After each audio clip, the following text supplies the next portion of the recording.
di channel saya Mekanik AC Mobil. Ya baik, pada kesempatan kali ini saya akan menjelaskan lagi eh, beberapa gejala atau kerusakan pada sistem AC mobil kita, baik itu sistemnya berada di out atau di luar, dan juga yang di dalam kabin atau yang di in. Ya, baik. Eh, Pertama-tama saya akan menjelaskan terlebih dahulu, yaitu permasalahan yang biasanya terjadi pada kompresor mobil kita. Ya, biasanya kalau AC mobil kita itu sudah tidak terlalu dingin pada sekarang itu bisa disebut awam, orang awam eh, yang mungkin kurang mengerti di sistem kerja AC mobil. Biasanya itu cuman freonnya ditambah, ya. Padahal di dalam sistem AC mobil itu dia menggunakan oli, yaitu untuk oli kompresor atau pelumas kompresor. Ya, yang pastinya kalau kita cuman sering atau freonnya hanya ditambah, nah kita kan nggak tahu kalau misalkan kompresor itu olinya masih ada atau sudah kering, atau bisa jadi ukurannya sudah tidak sesuai. Ya, bagi saya sendiri kalau misalkan untuk konsumen saya, nah itu biasanya saya sarankan kalau misalkan AC-nya sudah nggak terlalu dingin, itu pertama dicek untuk tekanan freonnya. Ya, untuk standarnya itu berada di angka 35 sampai 40 PSI. Itu untuk tekanan freonnya. Jadi kalau misalkan tekanannya itu sudah menurun, otomatis AC kita sudah tidak terlalu dingin. Ya, berarti kalau misalkan freon itu sudah berkurang, itu tandanya ada kebocoran pada sistem AC mobil kita. Jadi saya sarankan untuk freonnya jangan hanya ditambah. Jadi kalau mau untuk kompresor kita lebih awet, itu saya sarankan ganti olinya. Nah, itu dengan cara di flushing. Ya, jadi untuk pengisiannya itu freon sama oli kompresor. Jadi sekalian itu diisi. Jadi kita harus ketahui bahwa kompresor itu ada pelumasnya. Untuk cara kerja kompresor itu butuh oli. Jadi kompresor itu ada dua tipe, yaitu kompresor yang memakai seher, dan juga ada kompresor yang rotari. Nah, jadi untuk kebanyakan sistem seher itu biasanya itu di mobil-mobil Toyota, Daihatsu itu biasanya memakai kompresor memakai piston. Jadi untuk yang kompresor memakai sistem rotari itu kebanyakan di mobil kayak Nissan, Honda,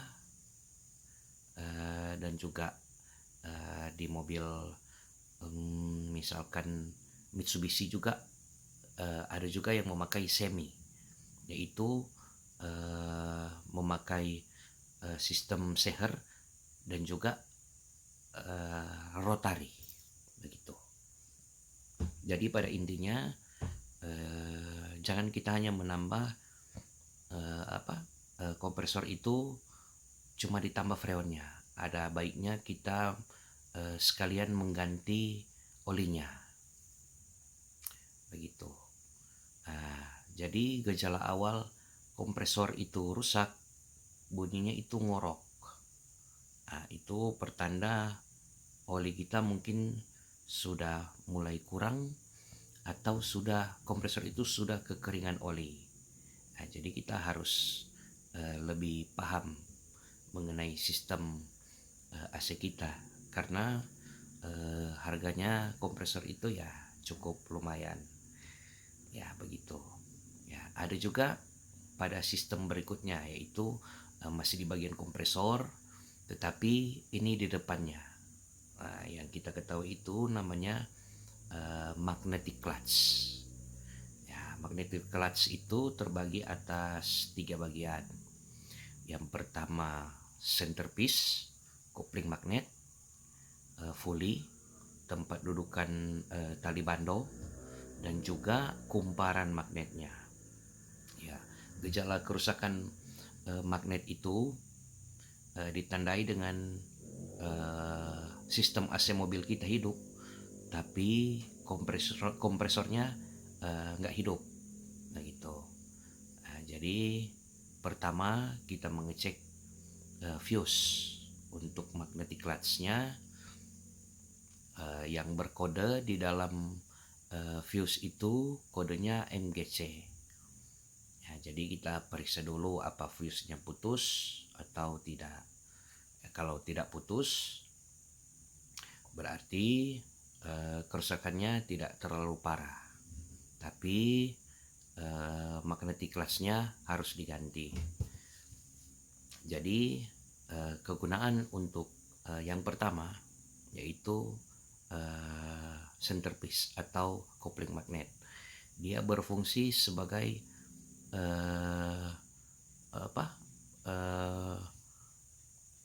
yang memutar kompresor agar kompresornya bisa bekerja.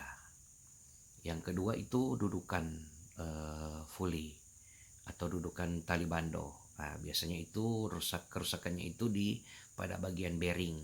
Nah, jadi kalau misalkan bearingnya sudah rusak, biarpun kita tidak menyalakan AC mobil, yang pastinya bunyi dari kompresor itu agak berisik, begitu. Jadi bisa juga kita cuman mengganti bearingnya, bisa juga kita mengganti satu set untuk magnetic clutch-nya, tergantung dari Anda, ya, begitu. Ya, untuk kerusakan kumparan magnetic clutch-nya itu tandanya kopling di saat AC hidup itu centerpiece atau kopling magnetnya itu sudah tidak menempel atau tidak hidup. Jadi bisa jadi juga karena kumparan magnetic clutch-nya itu rusak, bisa jadi dari kopling magnet atau centerpiece-nya yang rusak. Jadi banyak mekanik-mekanik yang lain mungkin kalau misalkan cuman centerpiece-nya yang rusak, yang mungkin kerenggangannya itu sudah jauh, itu di dalam centerpiece-nya itu terdapat ring. Itu kita bisa kurangi, bisa juga ditambah, tergantung dari mekaniknya. Jadi juga untuk centerpiece-nya itu atau kopling magnet itu bisa kita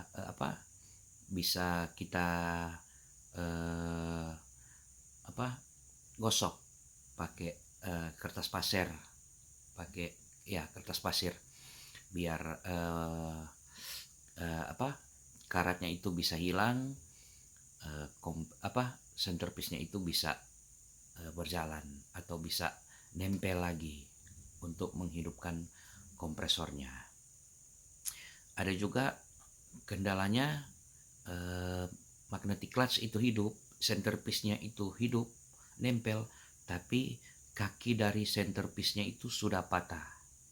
Nah, jadi biasanya yang dijual di toko-toko itu ada yang jual pisah.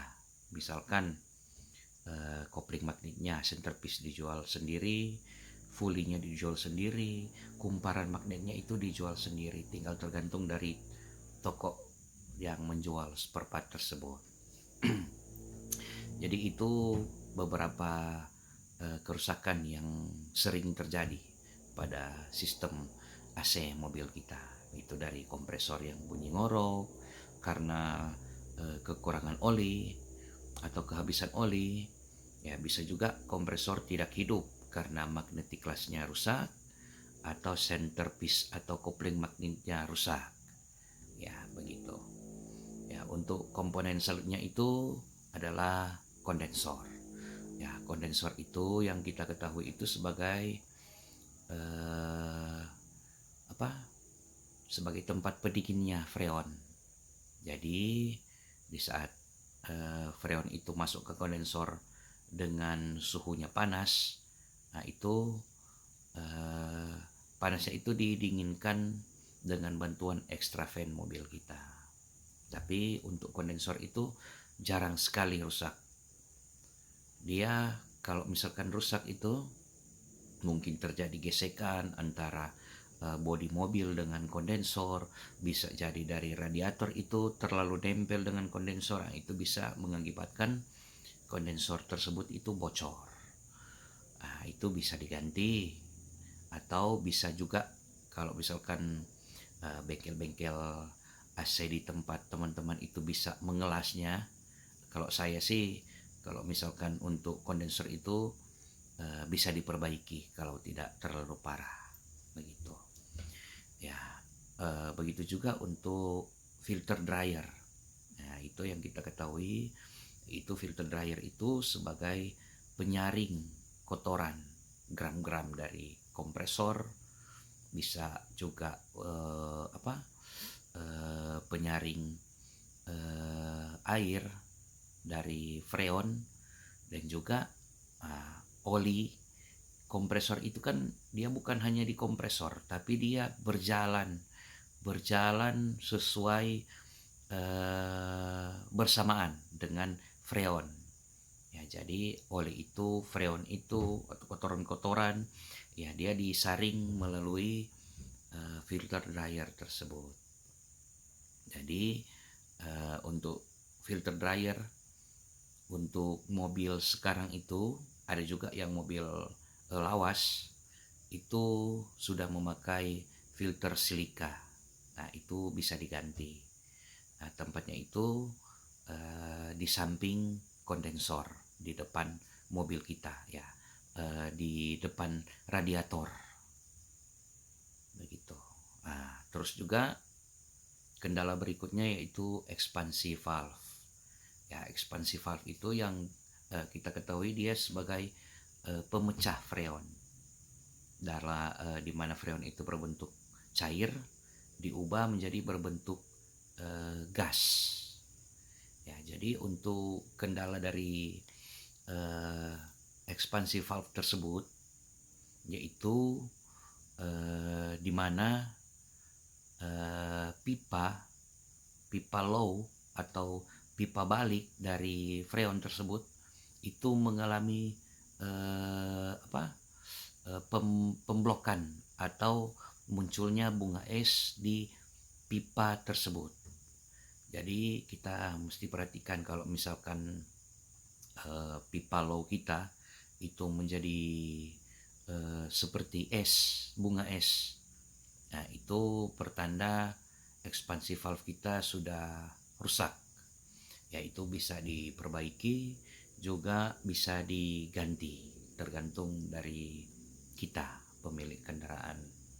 Ya, begitu juga kalau misalkan tekanan freon pada sistem AC kita itu berkurang atau turun, nah, itu katup ekspansinya itu di dalam kabin itu dia berbunyi agak bersiul.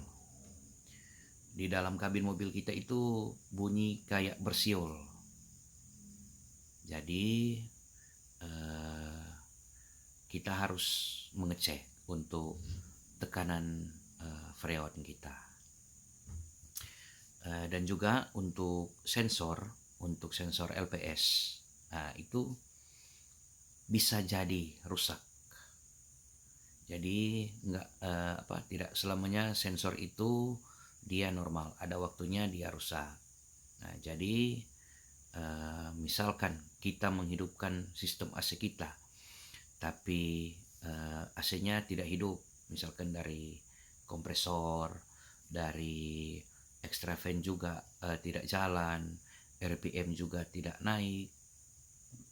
Nah, itu kita harus mengecek apabila freon kita masih ada, tekanannya masih standar.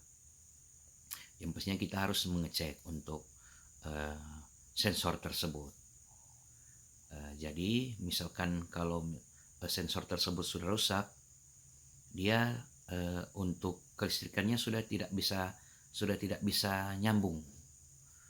Jadi kita mencoba dengan menjumper kedua kabel tersebut, atau bisa juga dengan menggantinya, begitu. Ya, terus untuk permasalahan AC yang berada di dalam kabin kita, misalkan kita menghidupkan AC tapi motor blower kita tidak hidup. Yang pertama kita lakukan yaitu mengecek fuse untuk blower AC. Ya, biasanya fuse itu terdapat di dalam kabin mobil. Jadi pembagiannya wiring itu, sistem AC-nya itu kalau misalkan komponennya berada di luar, di out, nah jadi fuse-nya itu berada juga di luar. Kalau misalkan sistem AC-nya itu yang berada di in atau di dalam kabin kita, itu berarti fuse-nya berada di dalam kabin juga. Jadi alangkah baiknya langkah pertama yang kita mengecek yaitu fuse blower. Kalau misalkan fuse blower juga tidak putus, berarti motor blowernya ya sudah rusak. Dan juga untuk wear stang atau heater, ya itu kegunaannya sebagai sebagai pengatur kecepatan motor blower kita, dan juga sebagai pemanas untuk evaporator. Jadi kalau misalkan kita meng-onkan AC atau menghidupkan AC di angka 1, angka 2, angka 3 tidak hidup, untuk AC-nya tidak hidup, nanti keempat baru bisa hidup, itu berarti wear stand-nya sudah rusak. Ya, tapi untuk wear stand-nya itu bisa kita perbaiki.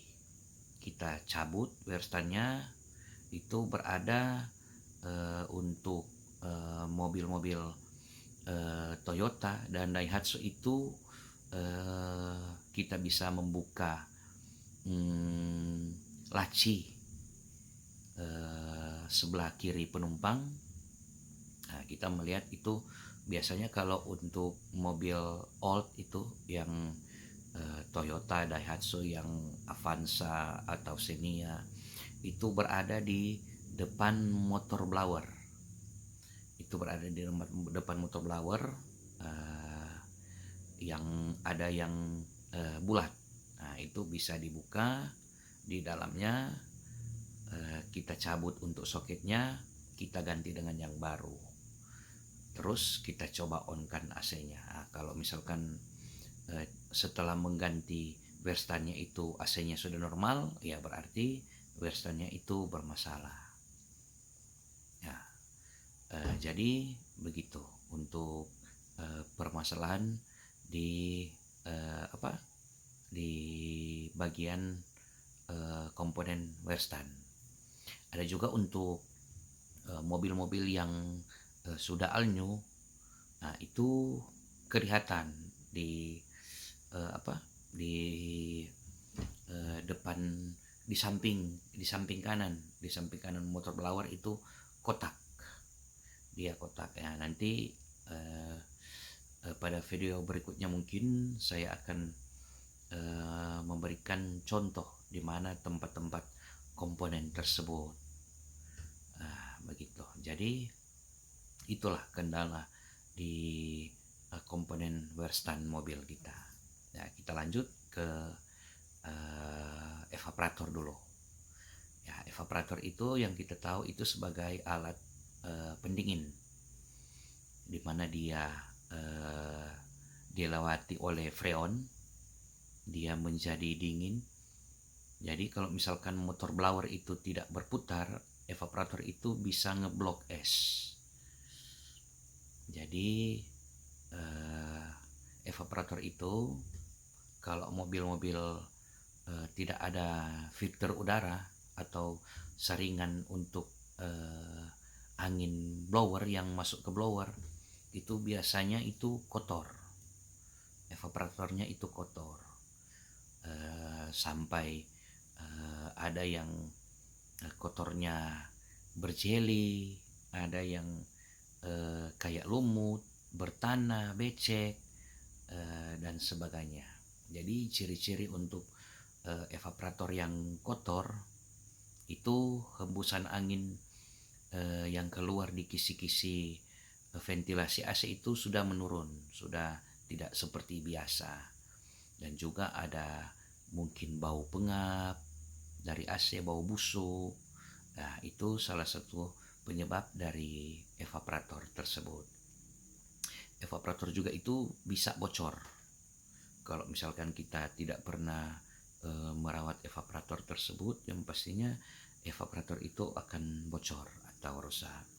Jadi alangkah baiknya untuk maintenance AC itu dilakukan pada kilometer 20.500 atau 30.000 kilometer. Itu kalau untuk ikut kilometer. Jadi untuk kalau misalkan tahunan, AC itu biasanya kalau untuk saya pribadi sebagai teknisi AC itu saya menyarankan di 2,5 tahun atau 3 tahun. Ya paling cepatlah 2 tahun sudah.